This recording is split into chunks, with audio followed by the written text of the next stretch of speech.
You. It is 7 to 7. And yeah,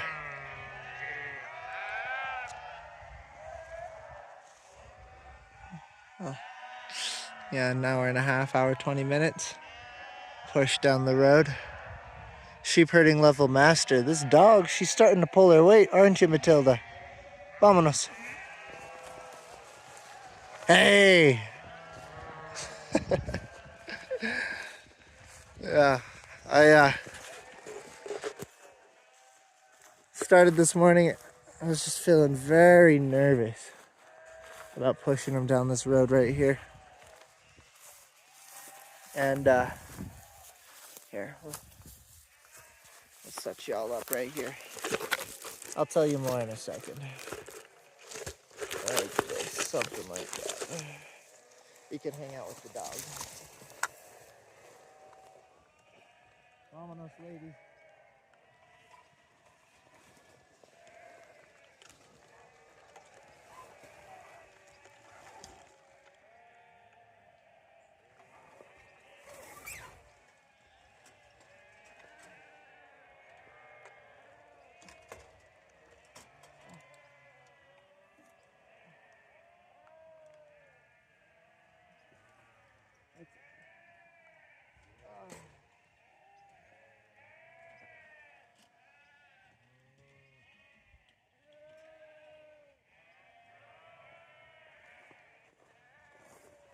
Doesn't have to be perfect.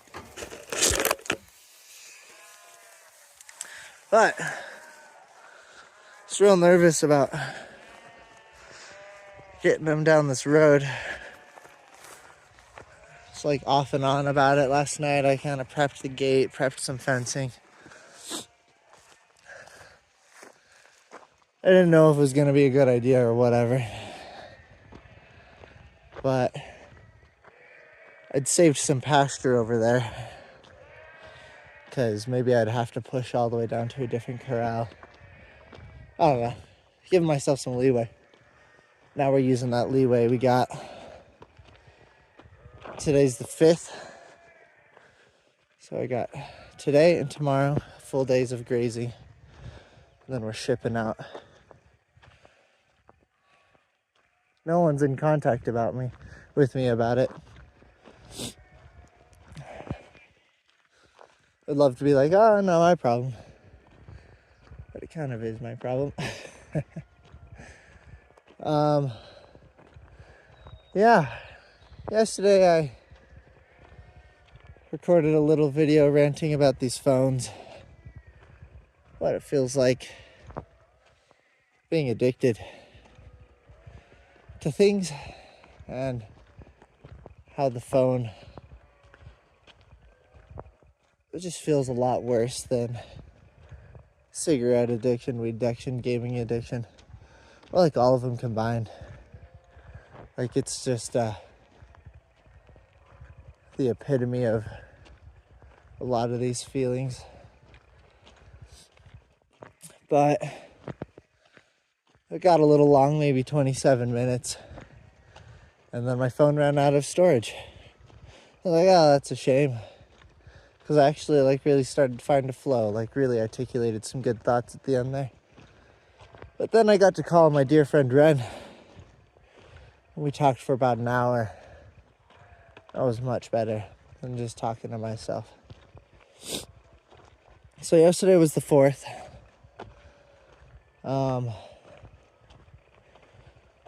I've often told people I don't feel... we'll leave that whole addiction talk for another day. Because that is something I want to rail on and articulate, because it's something I think a lot about up here, as I think anyone in my life would know. But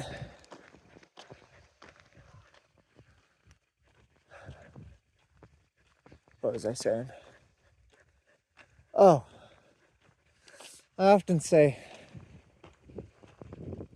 I'm not too lonely up here. I think some of that is masked by the content machine, feeling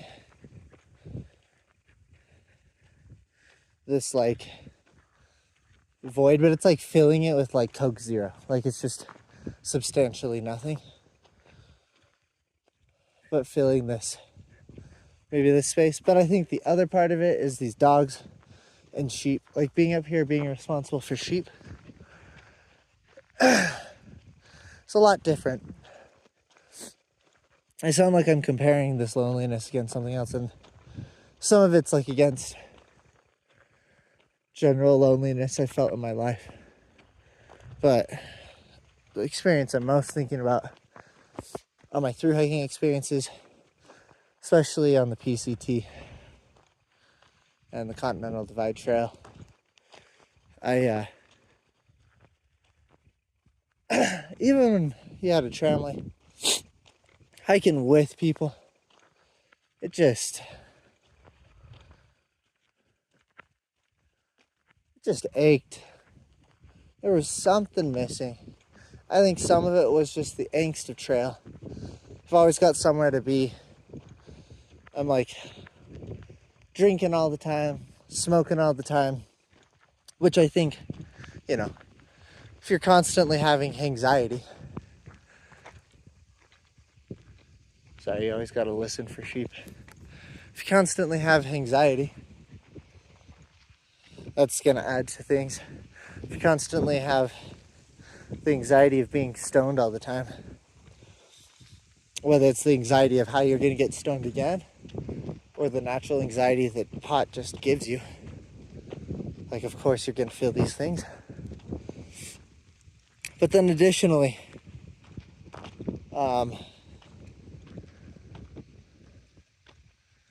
sheep check. Yeah, this shot's gonna be fucking fugly for a while.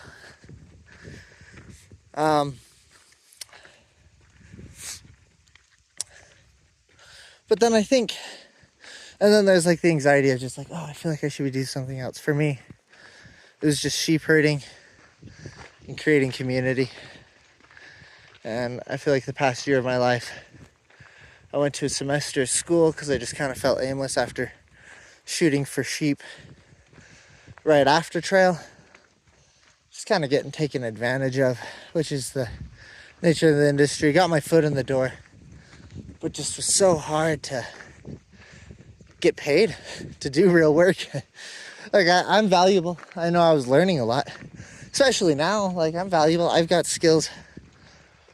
Fucking pay me, bitch. But also, yeah, I think that shepherding kind of hurt because I was also just missing a lot of community. So I went to school, worked in an after-school program, made friends, kind of felt connected to where I live in Oregon. And it made it easier to come out here because I got something to go back to. While on trail, I'd just kind of been drifting for years and just was feeling super detached. And my addiction was keeping me from really connecting with anyone while I was drifting. And it hurt. But I think also, like I mentioned, these dogs, Lucky's here, this old lady, Matilda, gonna keep her forever. Even if I gotta steal her. Had her since she was just a little puppy.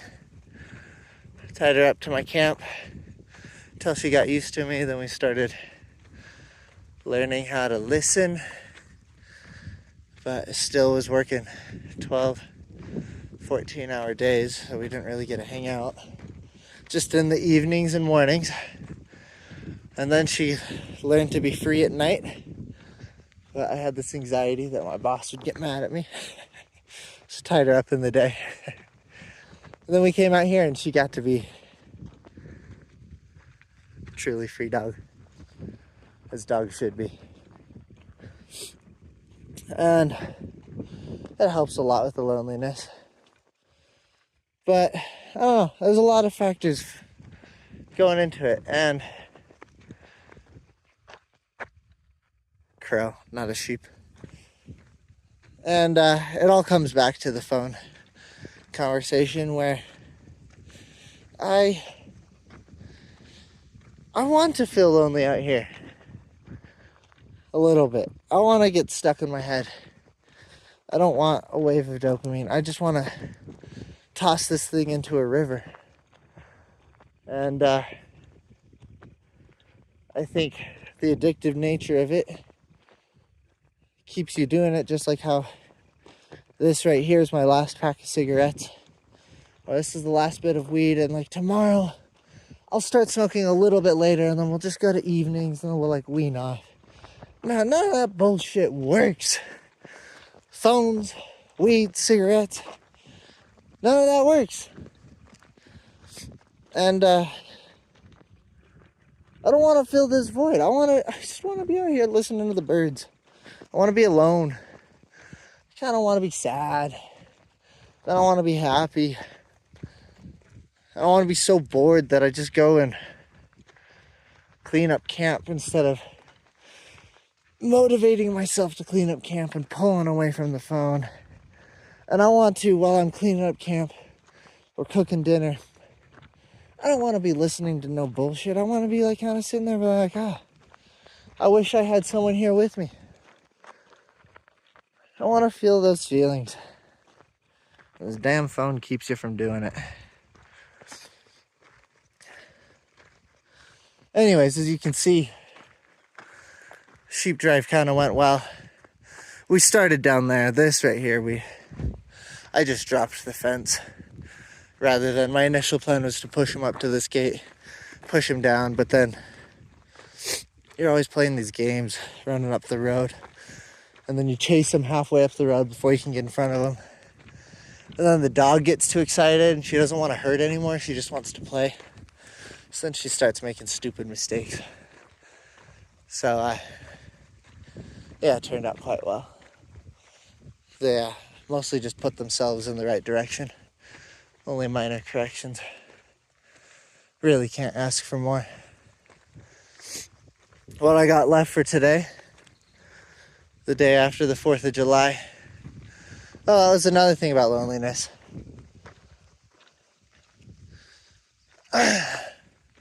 I think that the loneliness is there. I should be feeling it. And because I'm feeling it with the void, I'm not like allowed to feel it. And because I'm not allowed to feel it, like that angst before mentioned, there's these feelings deep down, but you've not labeled them, you've not recognized them, and you're pushing them down with another video essay about, I don't know why, the rocks in Missouri look different from the rocks in Utah or whatever. And let's get this gate open.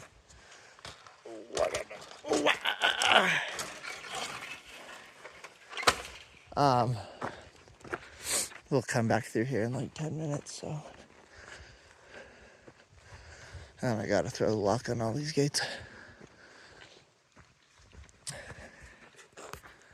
And I don't know, the 4th of July, I think is kind of when I like felt that a little bit, because I was like, I'd kill to just go have a beer with some friends, some hot dogs. Just like have lawn chairs, be sweating. And, you know, sometimes I'm a little socially anxious. So be sitting there on a lawn chair feeling a little hypervigilant, finding something to do for the group that makes me feel better, and then I can go relax. Just want to go be a person again. Cleaning up the dining table so that we can all sit down. And then after a few beers and it's getting late, cleaning up a little bit at the end of the day for the people I love all around me. Miss that a lot. I do. But yeah. And then to connect all the scattered thoughts, last thing I gotta do today is Well, I mean, you always got to do stuff. The last thing I got to do for this grazing section, because they're all out eating, I don't got to really check them for an hour or two. So I might go check everywhere we've just been. It'd probably take 2 hours. What time did I say it was? 7 o'clock. And hopefully I can find my fucking lasso, because I need to give medicine to a whole bunch. That, or my boy Eduardo needs to bring me a lasso. Please, Eduardo. Please.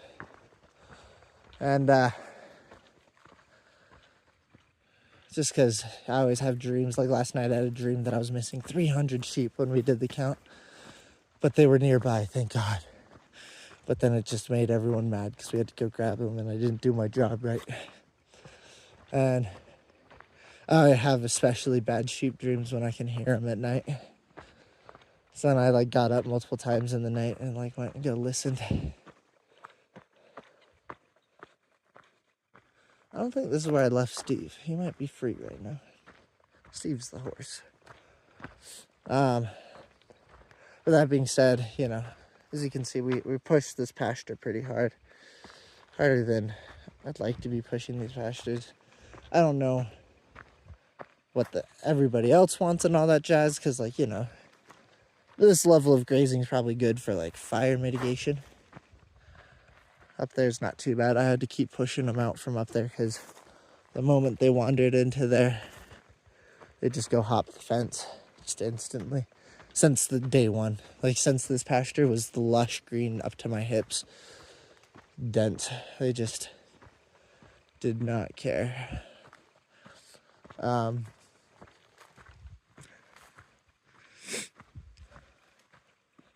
Yeah, and then we go and hop this fence over here every evening. So I just want to go check all these places. Getting up in the night, I don't know if it was a dream or real life or the river that I heard. I don't know what I heard. Yeah, right now it's the river I'm hearing. But I swear I heard some over there.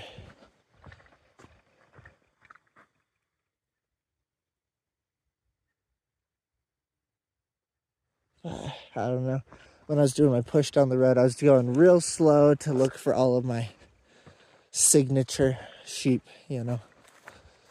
3 brown adults, 2 polka dotty lambs, 2 brown lambs with a white spot on their head, 1 black lamb, 1 ewe with a long tail, 1 lamb with a long tail, 1 ewe who's got rotten ears I need to give medicine to, 1 ewe who's got a big old pot belly, 1 ewe with an afro, the top of their head never got sheared. Who else do I look for? 1 ewe with a black eye, literally just like a big old black spot on their eye. 1 lamb with a big old spot on their back. Whole bunch. But yeah, I think I saw them all. There's a couple lambs, but like there's so many, you don't. They'd be like, oh, I haven't seen you in weeks. I'm so glad you're still here. I thought you died. Welcome to camp. But yeah, happy July 5th.